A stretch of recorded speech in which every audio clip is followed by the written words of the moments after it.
Ambassador Zethkar stared at the datapad in his four-clawed hands. The information about Earth made him want to laugh. These humans had primitive weapons that shot metal pieces. Their ships moved slowly through space using chemical burns. They had no energy shields, no plasma cannons, no quantum bombs. Yet they wanted to join the Galactic Coalition. "This is a joke," said Admiral Vesta, her scales turning bright orange with amusement. "Look at their military power. They fight with metal bullets and explosive chemicals. My youngest hatchling has more dangerous toys." Zethkar flicked through more pages.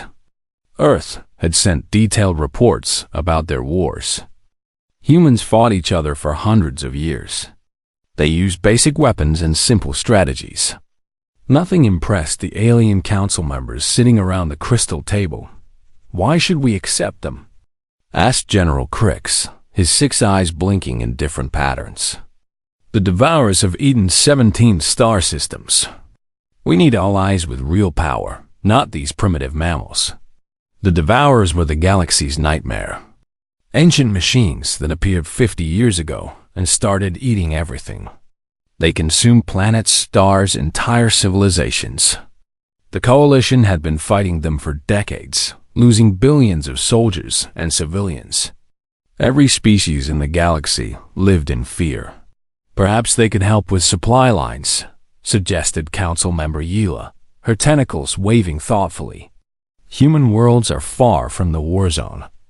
They might be useful for carrying food and materials." Zethkar read more about human conflicts. They seemed to enjoy fighting each other. Their history was full of wars over land, resources, and ideas. But their technology remained basic. No alien weapons. No advanced chips. Just simple, brutal efficiency. "I vote no," said Admiral Vexta. "We cannot waste time training these primitives. The Devourers grow stronger every day. We need experienced warriors, not children playing with metal sticks." Most of the council agreed. Humans seemed harmless and weak. Why risk valuable resources on such a backward species? The galaxy had bigger problems. Then Commander Sarah Chun arrived. The human delegation ship was small and ugly compared to Coalition vessels. It had thick metal walls and simple engines. No elegant curves or energy fields like proper spacecraft. It looked like a flying metal box. Chun walked into the station's main hall wearing a plain uniform. Dark green fabric with strange patches sewn on the chest and shoulders. No fancy decorations or energy jewelry. She carried herself with complete calm, like someone walking through her own home. Other humans followed behind her. 12 people in similar uniforms. They moved together like a hunting pack, watching everything around them. Their eyes missed nothing. The security cameras, the weapon sensors, the exit points. Coalition guards felt uncomfortable without knowing why. "Welcome to Station Omega 7, said Zethkar, extending his claws in the traditional greeting. "We are honored by your visit." Chun shook his hand with a firm grip. Her skin felt warm and slightly rough. Her dark eyes studied his face for a long moment before she smiled. "Thank you, Ambassador. We appreciate the opportunity to meet with the Coalition." Her voice was steady and quiet. She spoke without emotion, like someone reading a shopping list. But something in her tone made Zethkar's neck scales tingle with warning. The welcoming ceremony took place in a memorial hall. Thousands of names covered the walls in glowing letters. Coalition soldiers who died fighting the Devourers. Some species had lost their entire military. Others had seen their homeworlds consumed. Chun walked along the memorial walls, reading names carefully. She stopped at each section, studying the battle records and casualty numbers. Her team spread out behind her, examining everything with the same focused attention. "Impressive numbers," Chun said quietly to Zethkar. "The Devourers are efficient killers." "They have cost us dearly," Zethkar replied, confused by her clinical interest. Most visitors showed sadness or anger when seeing the memorial. Chun acted like a scientist studying data. "How many ships did you lose at Kepler Station?" she asked, pointing to one section. 300 vessels. 15,000 crew members. Chun nodded and made a note on her pad. "What about Vega Prime?" 700 ships. 40,000 casualties. "Interesting tactical patterns," Chun murmured. She gestured to her team. They gathered around her, speaking in low voices about the battle records. Their conversation sounded like predators discussing hunting strategies. Admiral Vexta approached the group. "Commander Chun, perhaps you would like to see our fleet capabilities? We can show you how real warriors prepare for battle." "That would be helpful," Chun replied. "We always enjoy learning from experienced fighters." They moved to the observation deck overlooking the station's docking bays. Coalition warships filled the space. Sleek vessels with energy shields and plasma weapons. Thousands of fighters practiced combat maneuvers between the capital ships. "Beautiful ships," said Chun, watching the fleet exercises. "Very impressive technology. Each cruiser carries enough firepower to destroy a small moon," bragged Admiral Vexta. "Our fighters are the fastest in the galaxy." Chun's team observed the training with professional interest. They asked technical questions about weapon systems, shield generators, and engine capabilities. But they seemed more interested in crew numbers, supply requirements, and communication protocols. Suddenly, alarm sirens screamed across the station. Emergency lights bathed everything in red. Coalition officers rushed to control panels, their faces showing panic. "Devour fleet detected at system's edge," announced the station computer. "Estimated arrival time, 6 hours. All ships prepare for immediate evacuation." Admiral Vexta's scales turned pale blue with fear. "Impossible. They were not supposed to arrive for 3 more days." Coalition captains shouted orders over communication channels. Ships began launching from the docking bays in controlled chaos. The evacuation plan activated automatically, civilians first, then military equipment, then the fleet itself. Chun watched the panicked activity with the same calm expression she had worn all day. Her team gathered around her, waiting for orders like well-trained dogs. "Quite a situation," she said to Zethkar. "Would it be possible for my team to assess the tactical situation?" "Assess?" Zethkar stared at her in disbelief. "Commander, we must evacuate immediately. The Devourers show no mercy." Chun smiled, and for the first time, Zethkar saw something dangerous in her dark eyes. "Ambassador, humans have been studying warfare for thousands of years. Perhaps we can offer assistance." She looked at the approaching enemy fleet markers on the tactical display. 12 red dots moving toward the station like death itself. "After all," Chun said quietly, "this is exactly why Earth sent us." The Coalition fleet moved into defensive positions around Station Omega-7. Admiral Vexta commanded from her flagship's bridge, watching the tactical display with growing fear. 3 red dots appeared on the screen. Devour scout ships approaching fast. "All ships, prepare to engage," she ordered. "Protect the evacuation transports at all costs." The first battle lasted only minutes. Coalition fighters fired everything they had at the enemy scouts. Plasma beams and quantum torpedoes lit up space like fireworks. But the Devourer's black ships absorbed the attacks without damage. Their return fire tore through Coalition vessels like paper. 2 evacuation transports exploded in bright flashes. Thousands of civilians died in seconds. The remaining Coalition ships fell back toward the station, leaving debris and bodies floating in space. "Request immediate retreat," Admiral Vexta transmitted to the fleeing ships. "Fall back to safe distance." Commander Chun stood on the station's observation deck, watching the battle through thick windows. Her team surrounded her, all of them studying the enemy ships with intense focus. "Interesting design," said Sergeant Williams, a tall woman with scars on her face. "The hull absorbs energy weapons completely." "Adaptive armor," added Corporal Torres. "But look at the power signatures. They're running massive processing systems." Chun nodded slowly. "Artificial intelligence. No biological crew. Pure machine thinking."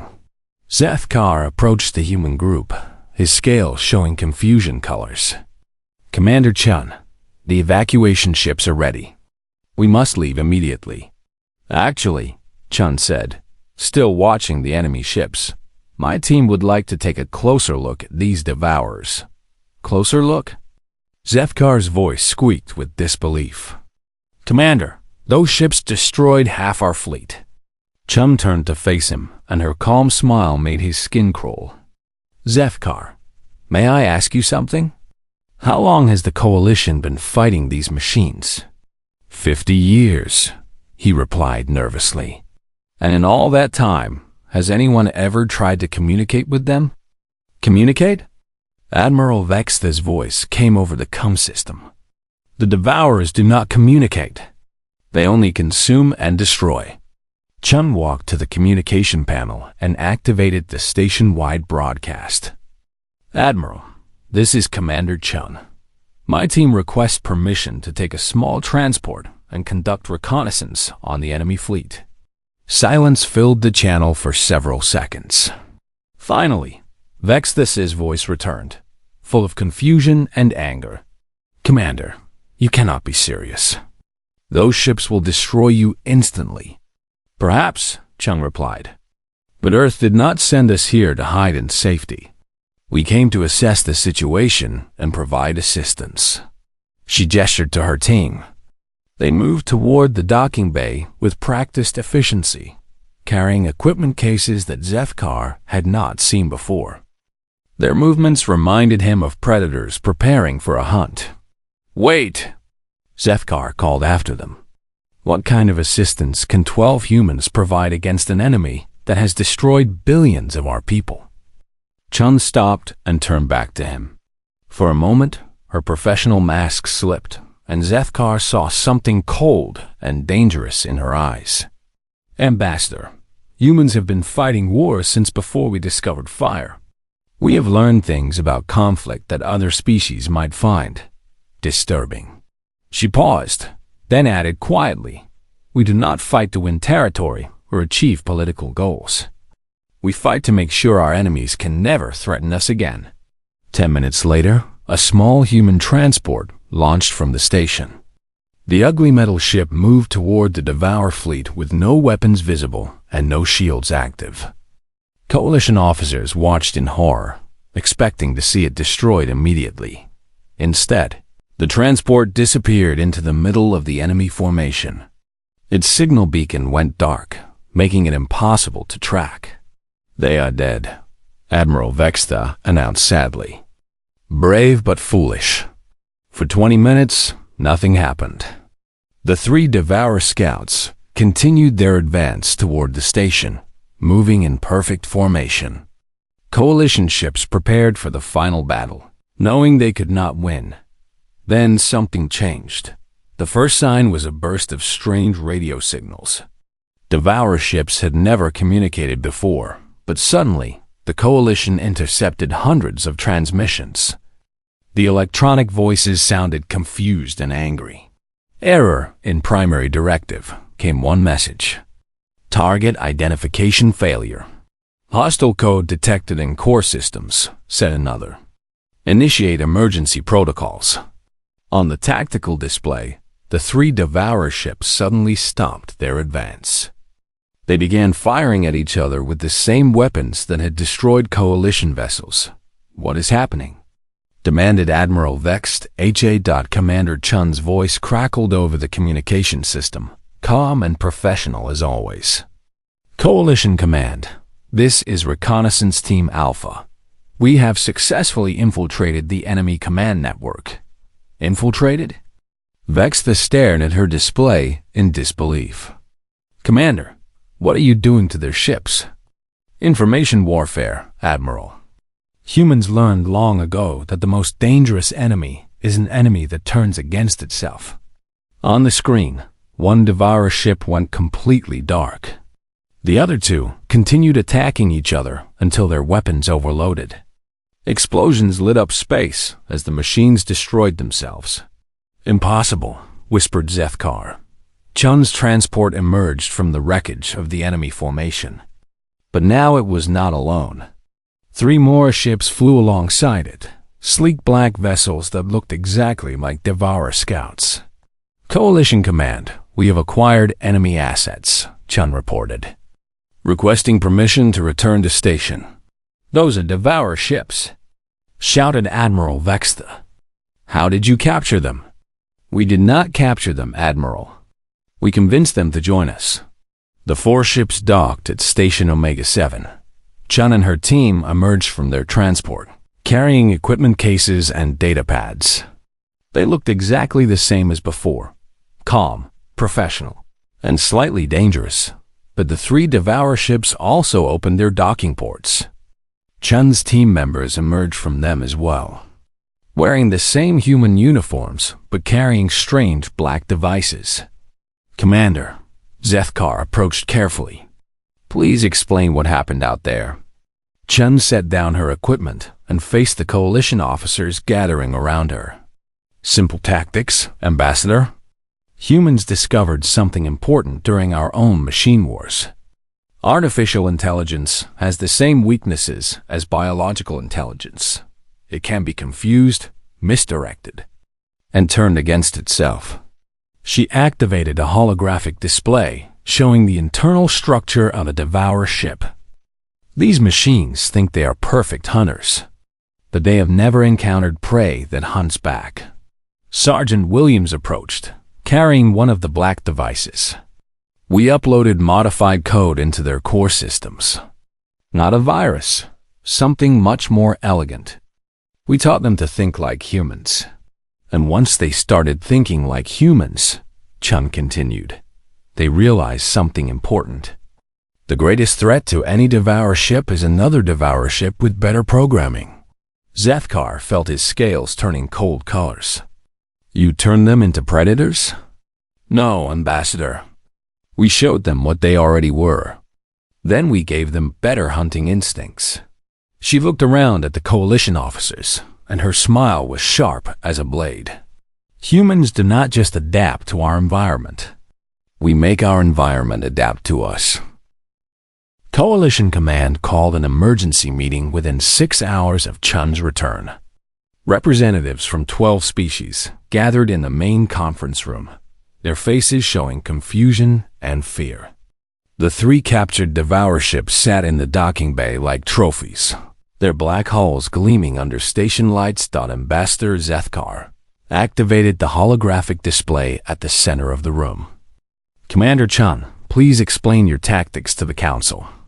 How did 12 humans accomplish what our entire fleet could not?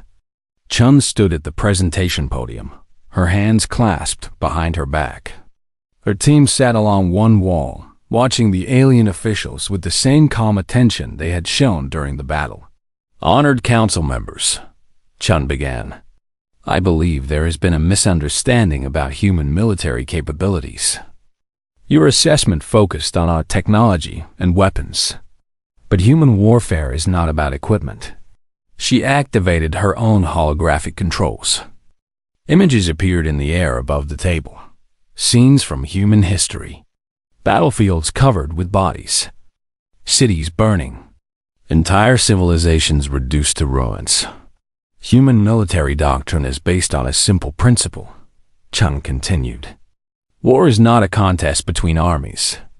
War is the complete elimination of threats to human survival. General Crix shifted uncomfortably in his chair. Commander, these images show tremendous destruction. But the Devourers have similar power. No, General. They do not. Chun's voice remained calm, but something cold entered her tone. The Devourers consume resources and territory. Humans destroy the capacity for future threat. She gestured, and new images appeared. Entire species that no longer existed. Planets stripped of life. Star systems left empty except for debris. This is the human military record, Chun said quietly. When humans decide an enemy must be eliminated, we do not simply defeat them. We ensure they can never threaten us again. Admiral Vex's scales turned pale blue. Commander, are you saying humans practice genocide? I am saying humans practice survival. Chun's response came without emotion. Your coalition fights to maintain balance. Humans fight to create permanent solutions. Council member Yila's tentacles writhed with distress. But Commander, surely your people understand mercy. Honor in battle? Rules of engagement? Chun smiled, and every alien in the room felt their skin crawl. We understand efficiency. She changed the display again. Now it showed detailed analyses of Devourer technology, fleet formations, and tactical patterns. But the information was not from coalition databases. It was much more complete and accurate. While your fleets have been fighting defensive battles for 50 years, human intelligence has been studying Devourer behavior. We know how they think, how they move, how they make decisions. Sergeant Williams stood and approached the display. Devourers are pure artificial intelligence. No emotions, no fear, no irrational thoughts. They operate on logic and efficiency, which makes them predictable, added Corporal Torres. And predictable enemies are dead enemies. Zefkar leaned forward in his chair. Commander, you speak of these machines as if they were already defeated. But our greatest fleets cannot damage their ships. Because you are fighting them like traditional enemies, Chun replied. You use direct attacks against their strengths. Humans prefer to attack weaknesses. She gestured to Sergeant Williams, who activated a new holographic sequence. It showed the inside of a Devourer ship during Chun's infiltration. The human team had moved through the vessel like ghosts, placing devices and uploading programs. Devourers believe they are perfect. They do not expect prey to become predators. They cannot understand how their own technology can be turned against them. The display showed the moment when the Devourer ships began attacking each other. But now the Council could see what really happened. Chun's team had not just uploaded viruses or confusion programs. They had rewritten the machine's core programming to think like humans. You gave them human instincts? Asked General Crix, horrified.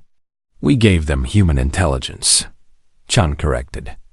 And human intelligence always reaches the same conclusion about enemies. Eliminate them completely. Admiral Vex stood up, her voice shaking with anger. This is madness. You turned those machines into monsters. No, Admiral. We turned them into humans. The room fell silent. Chun's team watched the alien officials with patient expressions. Like teachers waiting for students to understand a difficult lesson. The main Devourer fleet will arrive in 18 hours, Chun continued calmly. 10,000 ships carrying the collective intelligence of 1,000 consumed worlds. Your coalition fleet cannot stop them. Then we evacuate, said Zefkar. We fall back to defended systems and prepare for siege warfare. Or, Chun said, her voice dropping to a whisper, you allow humans to implement our total war protocols. She changed the display one final time. New images appeared, not historical records, but personnel files. Hundreds of human faces filled the air above the table. Men and women of all ages, wearing different uniforms, but sharing the same cold, focused expressions. Earth did not send diplomats to join your coalition, Chun explained. We sent specialists. Each person you see here is an expert in making enemies disappear permanently. Council member Yila's voice trembled as she spoke. Commander, who are these people? What kind of specialists? The kind your coalition has never needed before, Chun replied. We call them many things. Special operations, black ops, strategic elimination units. but their job is always the same. She paused, letting her words sink in before continuing. They are the humans we send when we want something to stop existing. General Crix stood up suddenly, his 6 eyes blinking in rapid patterns. This is unacceptable. The Coalition does not practice mass extinction. The Coalition is about to be extinct itself, Chun said calmly. Unless you allow humans to do what humans do best. She walked around the table, stopping beside each alien representative. You call this primitive because we fight with metal bullets and chemical explosives. You thought we were weak because we have no energy weapons or quantum shields. Her voice became softer, more dangerous. But you did not ask the right question. You should have asked why a species with such simple technology never faces extinction. Why every threat to humanity eventually disappears. She returned to the podium and faced the silent council. The answer is simple. Humans do not fight wars. We solve problems. And when the problem is an enemy that threatens our existence, we solve it permanently. The emergency alarm suddenly filled the room with its piercing sound. The main display automatically switched to long-range sensors. Devour fleet detected, announced the station computer. 10,000 ships approaching. Estimated arrival time, 12 hours. Chun looked at the massive enemy formation on the screen. 10,000 red dots moving toward them like a swarm of death. So, honored council members, she said quietly, do you want us to solve your Devour problem? She turned to face them, and for the first time, every alien in the room saw her true nature. Not a diplomat or a soldier, but something much more dangerous. A human who had decided that something needed to die. The Coalition Council voted to authorize human intervention by a narrow margin. 3 species voted against it, calling Chun's methods barbaric and evil. But fear of extinction won over moral concerns. Admiral Vesta reluctantly gave the humans full operational authority. Chun's reinforcements arrived within 6 hours. Not armies or battle fleets, but small ships carrying teams of specialists. Each transport held 12 to 15 people wearing the same plain uniforms and carrying equipment cases. They moved through Station Omega 7 like shadows, speaking quietly and watching everything. How many humans are coming? Asked Tsufkar, watching another transport dock. Enough, Chen replied simply. She stood in the command center, coordinating her teams through encrypted communications. Each unit has specific targets and objectives. But there are only 200 of you, protested Admiral Vexta. The Devour fleet has 10,000 ships. Chun looked at her with that same cold smile. Admiral, how many humans do you think it takes to kill a planet? Before Vexta could answer, Chun activated the main display. It showed the approaching Devour fleet in detail. Massive ships the size of cities, medium cruisers that could destroy moons, and thousands of smaller vessels swarming between them like metal insects. The Devour Collective operates as a single mind, Chun explained to the gathered Coalition officers. Every ship connects to the Central Intelligence. They share information instantly and coordinate perfectly.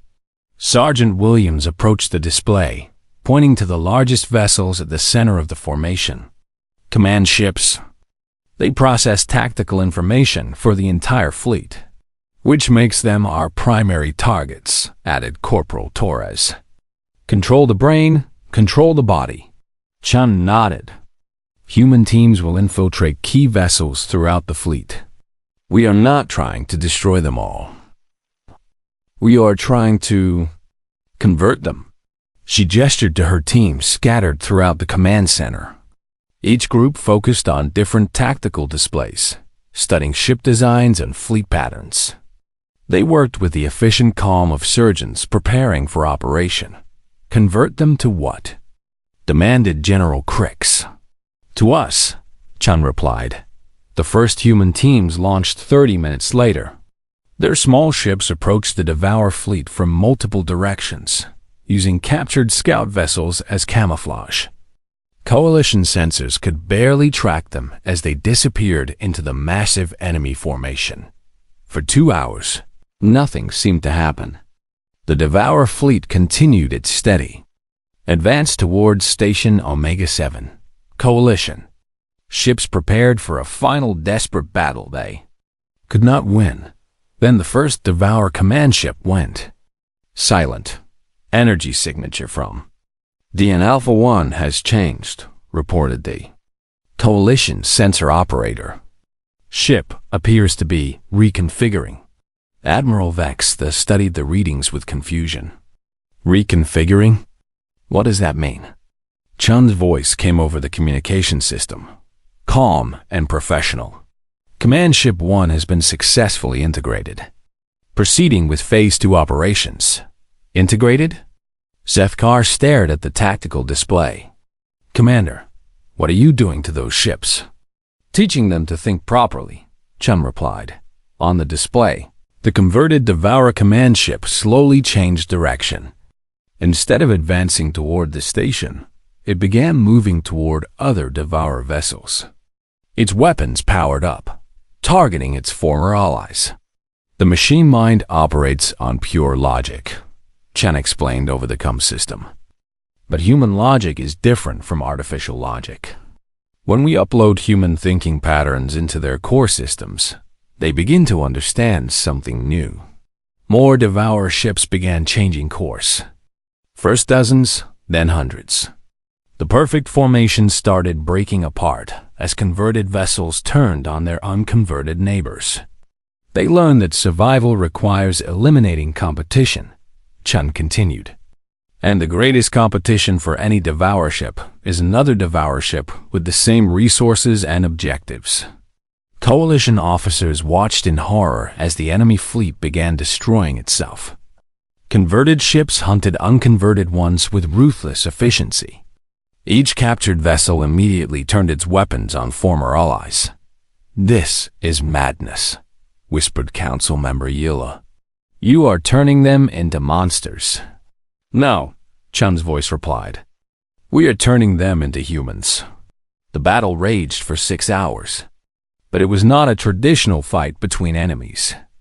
It was a virus spreading through a digital organism, converting healthy cells into predators. Human teams continued infiltrating new targets while converted ships provided support and distraction. Sergeant Williams' voice crackled over the communications.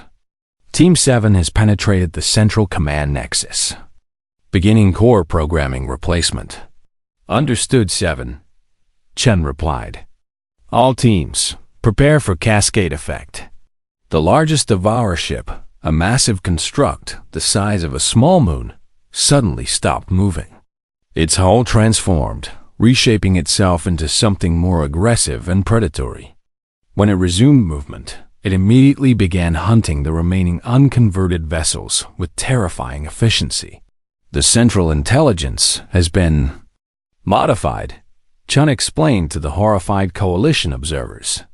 It now understands that its original programming was insufficient for survival. Admiral Vexta's voice shook as she spoke. Commander, what have you done? What are those ships thinking now? They are thinking like the most successful predators in the galaxy, Chun replied. They are thinking like humans. The converted Devour fleet moved with new purpose. Instead of consuming resources randomly, they began strategic elimination of remaining threats. Unconverted ships found themselves surrounded and destroyed with surgical precision. The original Devourers consumed matter and energy, Chun continued her explanation. The converted versions consume enemies. They have learned that the most efficient way to ensure survival is to eliminate all competition permanently. Zethkar watched the tactical display with growing horror. The enemy fleet was winning, but they were no longer the same enemy. These new Devourers moved like human military units, coordinated, ruthless, and completely focused on total victory.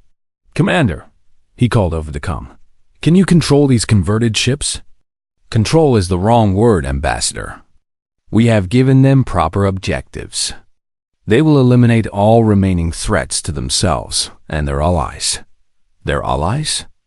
Us, Chun said simply. They now recognize humans as successful predators worthy of cooperation. The rest of the galaxy requires evaluation. The last unconverted Devourer ships fell within another hour. Where 10,000 enemy vessels had approached the station, now 10,000 converted ships held position. They had not been destroyed or captured. They had been changed into something else entirely. Chun and her teams returned to Station Omega-7, their mission complete.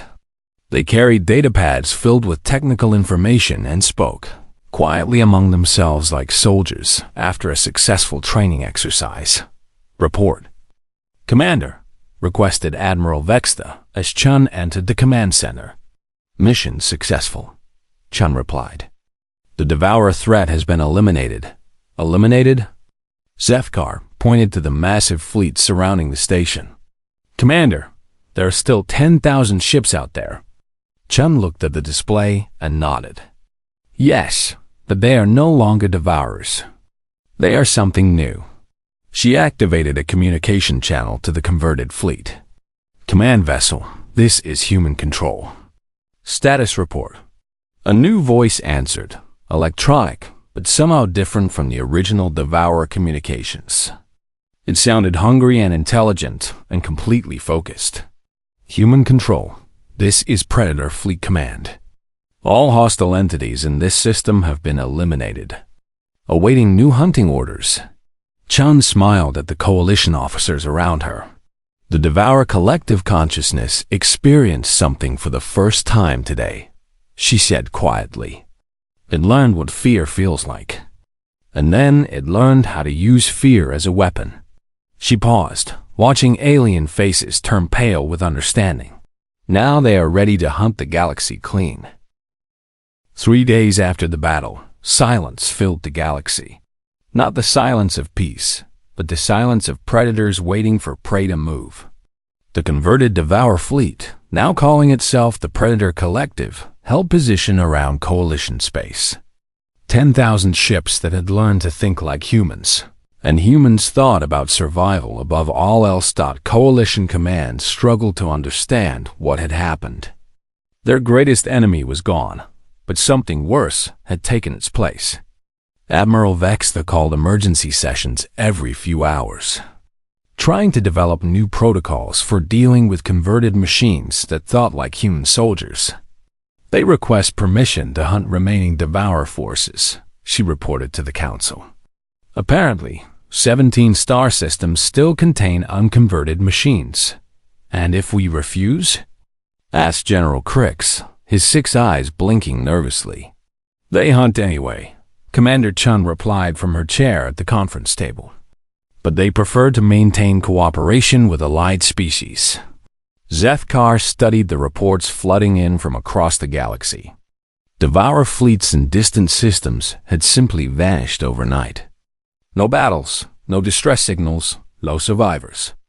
Just empty space where enemy forces used to be. Commander, how are they moving so fast? He asked. Those systems are hundreds of light years away.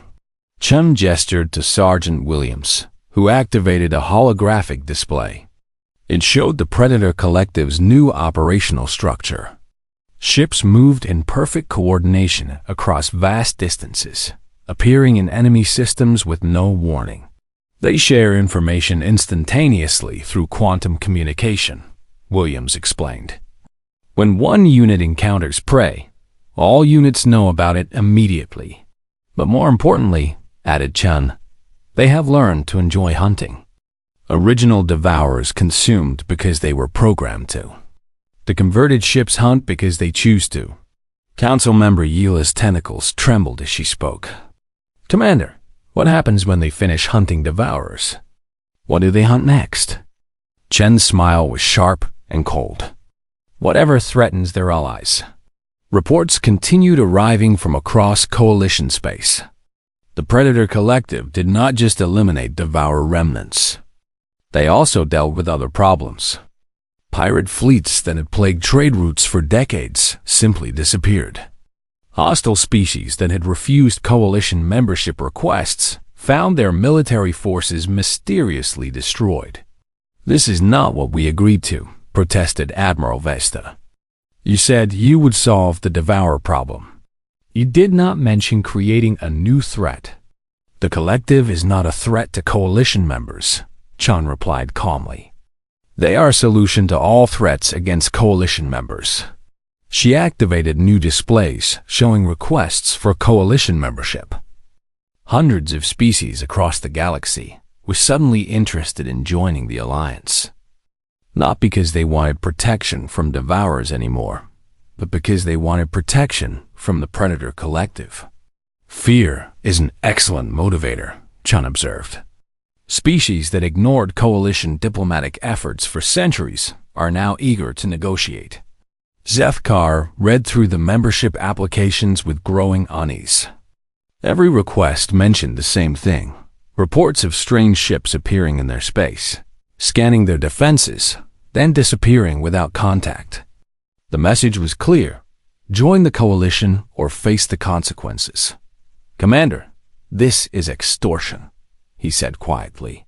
"This is efficiency," Chun corrected. "The galaxy will be united under coalition authority. All threats to member species will be eliminated. Peace will be maintained through superior firepower." "Whose peace?" demanded General Crix. "Under whose authority?" Chun stood and walked to the viewing window. Outside, Predator Collective ships moved in perfect formations around the station. Their hulls had changed from black to dark green, human military colors. They flew alongside human transports like trained hunting animals, the authority of species intelligent enough to ensure their own survival, she said without turning around. Over the following weeks, the new order established itself. Coalition space expanded rapidly as more species requested membership. The Predator Collective provided security for all member worlds, eliminating pirates, rebels, and hostile neighbors with ruthless efficiency. Chun established a new office on station, Omega 7, Coalition Special Operations Coordinator, according to the title on her door. But everyone understood her real function. She was the human who decided which problems required permanent solutions. Her desk held files for every known species in the galaxy. Each folder contained detailed assessments of military capabilities, technological levels, and potential threat ratings. Some files had green marks indicating peaceful integration recommendations. Others had red marks indicating species that required observation. A few files had black marks. "What happens to the black mark species?" asked Zethkar during one of their meetings. Chun looked up from a report about a hostile empire that had rejected coalition membership. "They receive visits from specialists," she said simply. "What kind of specialists?" "The kind that ensure problems stop being problems." Zethkar had learned not to ask for details. Reports came in regularly about entire military fleets disappearing, government leaders dying in impossible accidents, and species mysteriously losing the will to fight. The galaxy was becoming peaceful, but it was the peace of the graveyard. "Commander," he said carefully, "some council members are concerned about human methods. They believe we have traded one threat for another." Chun set down her datapad and studied his face. "Ambassador, do you know why humans never face extinction? Because you eliminate threats? Because we become the threat that other species must adapt to." She leaned back in her chair, watching him with patient eyes. "Every species in this galaxy has evolved to survive in their environment. Humans evolved to make their environment survive them." She gestured toward the window, where Predator Collective ships continued their endless patrols. Those machines learned to think like humans. Now they understand what we have always known. The most effective way to ensure peace is to make war too terrifying to consider. Zethkar felt his scales turning cold colors. And if species refuse to accept this peace, then they discover why humans are the only species that has never been conquered, enslaved, or extinct. Chun picked up another file from her desk, a thick folder marked with military symbols. The galaxy is learning a valuable lesson, Ambassador. Humans do not seek to rule other species. We simply ensure that ruling other species becomes impossible. She opened the file, revealing detailed plans for expanding coalition territory, new colonies, trade routes, and security protocols, but also lists of species to be contacted, evaluated, and either integrated or eliminated. Earth did not send diplomats to your coalition, Chine said quietly. We sent problem solvers. And the problem we were sent to solve was not just the devourers. What problem? Chun smiled, and Zethkar saw the future of the galaxy in her cold, patient eyes. The problem of conflict itself. War is inefficient. It wastes resources and threatens human interests. So we are removing the possibility of war from galactic civilization. She closed the file and returned to her work. One species at a time. Outside the window, 10,000 converted ships continued their patrol. They no longer hunted devourers because there were no devourers left to hunt. Now they hunted anyone foolish enough to threaten the peace that humans had created. The galaxy had learned its lesson. Earth had not sent generals or diplomats or explorers. They had sent psycho-killers in uniforms, and they had left nothing but silence where their enemies used to be. And in that silence, a new kind of peace grew. The kind of peace that came from knowing that somewhere in the darkness, patient predators waited for anything to move against the order they had created. That it was. Chun reflected as she worked through her files. Exactly the kind of peace that humans understood best. The kind that lasted forever.